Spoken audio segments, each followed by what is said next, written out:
ভারতীয় সীমান্তে অর্থাৎ বিরোধীয় সীমান্তে ভারতীয় যে আগ্রাসন হিন্দু যারা রয়েছেন তাদের যেই হামলার চেষ্টা অপচেষ্টা করেছে ভারতীয় ভূখণ্ডে আসার, সেই হামলার প্রতিবাদে প্রথম শ্রেণীর তালাশ আপনাদের মাঝে তুলে ধরেছিল এবং তারপর আমরা দেখতে পাচ্ছি যে গতকালকে ছাত্র জনতার পর আজকে জেলা বিএনপির পক্ষ থেকেও কিন্তু কর্মসূচি দেওয়া হয়েছে, অর্থাৎ বিক্ষোভ মিছিলের কর্মসূচি দেওয়া হয়েছে। আমরা দেখতে পাচ্ছি জেলা বিএনপির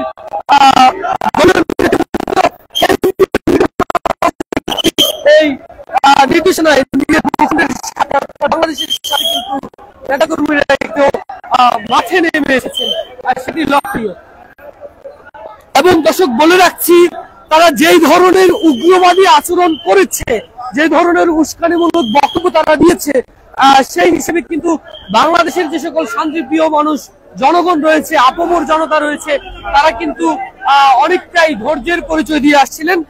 আমরা দেখতে পাচ্ছিলাম যে এখনো পর্যন্ত কোন ধরনের বিশৃঙ্খলা কিন্তু বাংলাদেশের পক্ষ থেকে আমরা আমাদের নাগরিকরা কিন্তু দায়িত্বশীল রয়েছে। অন্যদিকে এই যে এখনকার যে আমাদের বিভিন্ন ধরনের মানুষ যে ভাইরা রয়েছে তাদের উপস্থিতি কিন্তু আমি রেখেছি, সনাতনী যে নেতৃবৃন্দ তাদের উপস্থিতিও কিন্তু এই বিক্ষোভ কর্মসূচিতে রয়েছে, অর্থাৎ বাংলাদেশি হিসেবে তারা এই পরিবারটি করছে সেটি আমাদেরকে জানাচ্ছিলেন। মাঝখানে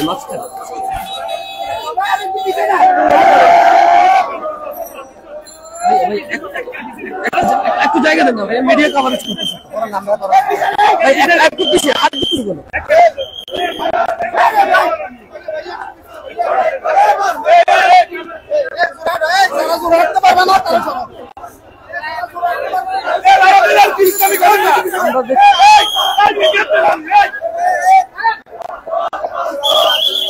কি রে ভাই, এখানে লাইভ চলছে কি?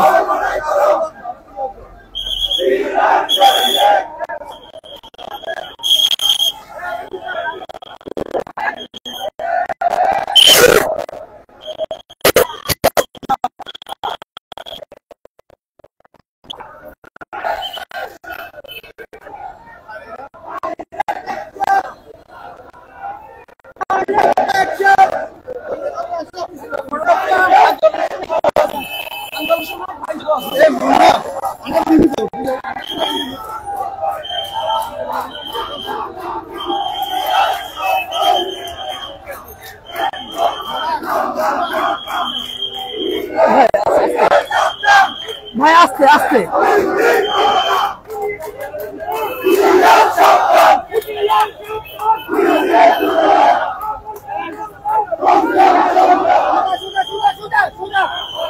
দর্শক, আমরা দেখতে পাচ্ছি যে ফেনীর টাঙ্গুর থেকে আরো একটি বিক্ষোভ মিছিল, অর্থাৎ আরো একটি আরো কিন্তু একাত্মতা অবস্থান করছেন এবং তাদের যে বিক্ষোভ মিছিল সেটি শহরের কেন্দ্রীয় যে বড় মসজিদ রয়েছে, কেন্দ্রীয় বড় মসজিদকে যুক্ত হয়ে সেটি মিনার সমগ্র কাছাকাছি রয়েছে। অর্থাৎ বাংলাদেশের যে ভূখণ্ড, এই ভূখণ্ডের ক্ষেত্রে আমরা সবাই কিন্তু বাংলাদেশি এবং এর আগে আসলে যেটি বলছিলাম, আমি আসলে ব্যানারে স্পষ্ট দেখতে পাচ্ছি সনাতনী নেতা রয়েছেন, এছাড়াও বিভিন্ন ধর্মের অর্থাৎ অনেক সনাতনী কিন্তু এই বিক্ষোভ মিছিলে অংশগ্রহণ করছে তারা বাংলাদেশি হিসেবে। আমরা দেখতে পাচ্ছি জেলা বিএনপির নেতৃবৃন্দ ছাড়াও এখানে বিএনপির বিভিন্ন শ্রেণীর নেতা কর্মীরা যেমন অংশগ্রহণ করেছেন, তেমনি অনেক বাংলাদেশি কিন্তু এই বিক্ষোভ মিছিলে অংশগ্রহণ করেছে।